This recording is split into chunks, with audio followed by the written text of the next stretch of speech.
petit port de plaisance est juste derrière tout ça.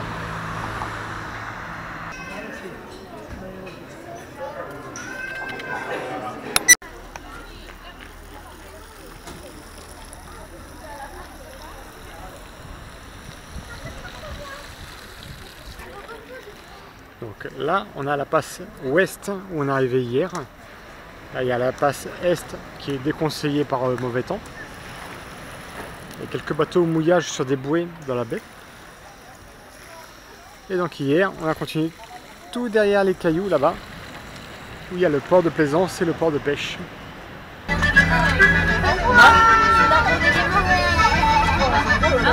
de perte.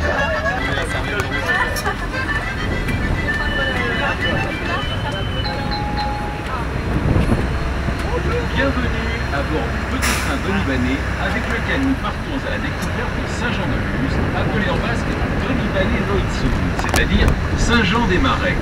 Elle doit son nom aux nombreux marécages qui se trouvaient derrière la gare et qui ont été en partie asséchés afin de permettre l'extension de la ville.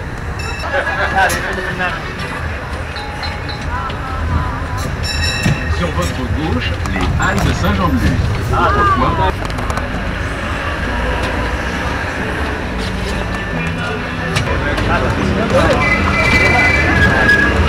dans la mer, sur la droite, au-dessus de la digue de Sainte-Barbe, sur la falaise du même nom, vous pourrez parcourir le sentier du littoral tout en découvrant les panoramas grandioses de la côte basque. Sur notre gauche, nous contournons le centre de thalasso et de remise en forme médiantale, ainsi que l'auditorium Maurice Ravel.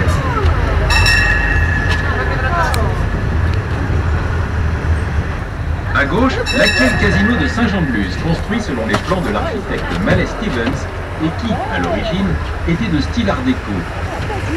La grande plage de Saint-Jean-de-Luz. En regardant au fond, à droite, vous pouvez voir la digue et le fort de Sokoa, dont une partie a été fortifiée par Vauban. La digue du milieu est la digue de l'Arta, et la troisième, la digue de Sainte-Barbe. Ces trois digues ont été construites sur ordre de Napoléon III pour briser la force de l'océan, car il faut savoir qu'au XVIIIe siècle, Saint-Jean-de-Luz a subi trois importants raz-de-marée.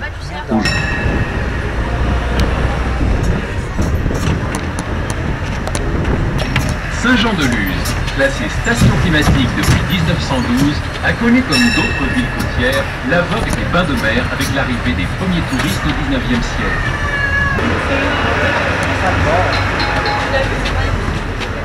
Comme instrument de musique au Pays Basque, nous possédons le txistou, qui est une petite flûte à trois trous de taille variable, et le tium-tium, un tambourin à cordes sur lequel on... Ici, sur votre droite, vous pouvez admirer cette maison du XVIIe siècle aux portes rouges et arrondies.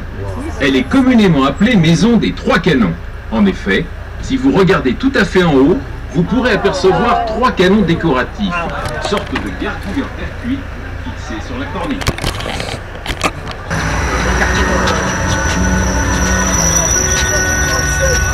Oh, regarde là-bas, la moitié ici tout au bout du ponton. Ici, à droite et sur l'autre rive, vous pouvez apercevoir la ville de Cibourg et le clocher de l'église Saint-Vincent. Eh bien, si vous regardez à gauche du clocher de l'église, vous remarquerez une maison plus haute que les autres, de style hollandais, dont le haut de la façade se termine en forme de chapeau de gendarme. C'est la maison Maurice Ravel. Il est né ici en 1875 et a été baptisé en l'église de Cibourg. Et le plus beau bateau du monde se situe ici. Là. Qui c'est Ravel?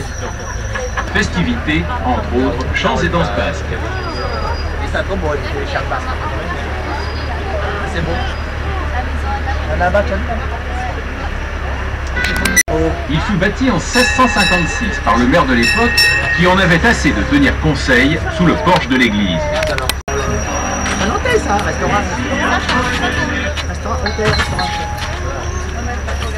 Sur votre gauche se trouve la maison Louis XIV qui fut bâtie en 1643 et qui abrita en 1660, et ce pendant plus d'un mois, le jeune roi lors de sa venue pour la signature du traité des Pyrénées et son mariage avec l'infante d'Espagne Marie-Thérèse d'Autriche.